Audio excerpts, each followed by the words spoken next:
باجماعت نماز کے لیے امامہ پہننا کیا صرف فرض نماز کے لیے پگڑی پہننا صحیح ہے؟ شمس الاسلام بنگلہ دیش سے۔ صحیح ہے، کوئی حرج نہیں ہے، لیکن کوئی اضافی فضیلت نہیں ہے پگڑی پہن کے نماز پڑھنے کی۔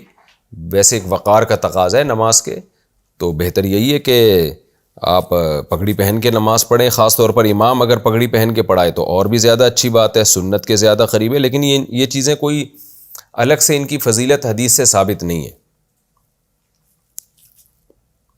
اشراق اور چاش کا وقت کب تک رہتا ہے؟ اشراق اور چاش کا وقت کب شروع ہوتا ہے اور کب تک رہتا ہے؟ مسز محمد اطہر اقبال دبئی سے۔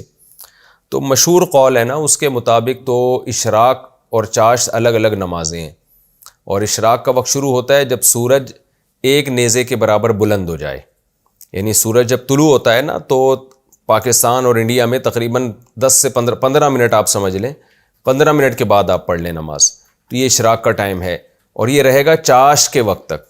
اور چاش کا وقت کب شروع ہوتا ہے؟ جب سورج 45 ڈگری پر ہو، یعنی بالکل طلوع آفتاب اور ظہر کا جو وقت ہے نا، اس کے بالکل بیچ کا جو وقت ہے وہ چاش کا وقت ہے۔ تو اور وہ رہتا ہے ظہر کے وقت تک، یعنی جب تک ظہر کا وقت شروع نہیں ہو جاتا، یعنی زوال کا وقت جب تک نہیں ہو جاتا۔ لیکن بعض علماء کی رائے یہ ہے کہ اشراق اور چاشت یہ ایک ہی نماز ہے، یعنی الگ الگ نماز نہیں ہے، تو یہ بھی ایک مضبوط قول ہے۔ تو پھر دونوں نمازوں کا ٹائم جب سورج بلند ہو جاتا ہے تو اس وقت سے شروع ہو جاتا ہے اور پھر زوال کے وقت تک رہتا ہے۔ لیکن مشہور یہی ہے، مشہور قول کہ اشراق الگ نماز ہے، چاشت الگ نماز ہے۔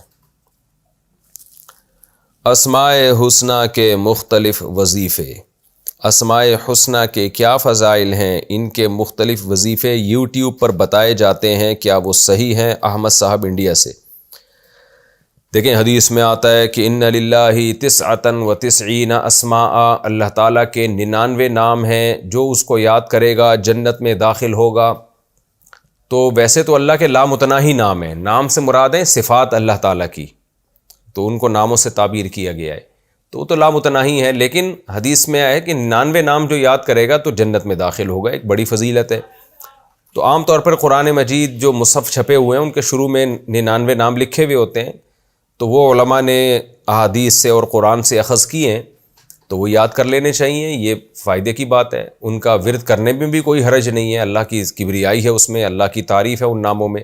اصل میں تو وہ اللہ کی صفات ہیں، جیسے الرحمن الرحیم الملک القدوس السلام المؤمن المہیمن العزیز الجبار المتکبر، یہ سارے اللہ کی صفات ہیں جس میں اللہ کی تعریف بیان کی گئی ہے، تو بطور ذکر کے ان کو پڑھنے میں کوئی حرج نہیں بلکہ ثواب ہے۔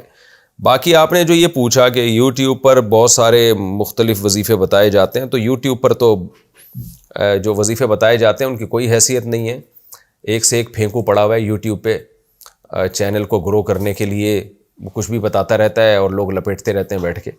تو چھوڑ دیں یوٹیوب پہ کیا بتایا جا رہا ہے، آپ اللہ کو یاد کرنے کی نیت سے اور اللہ کی حمد و ثنا بیان کرنے کی نیت سے یہ نام یاد کریں، اور ان ناموں کا ورد بھی اللہ کو خوش کرنے کے لیے کر لیا کریں۔ باقی جس نام کی جو برکت ہوگی اللہ آپ کو ویسے ہی عطا کر دے گا، اس کے لیے یوٹیوب میں کسی روحانی آدمی کو، روحانی ڈرامے باز کو سننے کی ضرورت نہیں ہے۔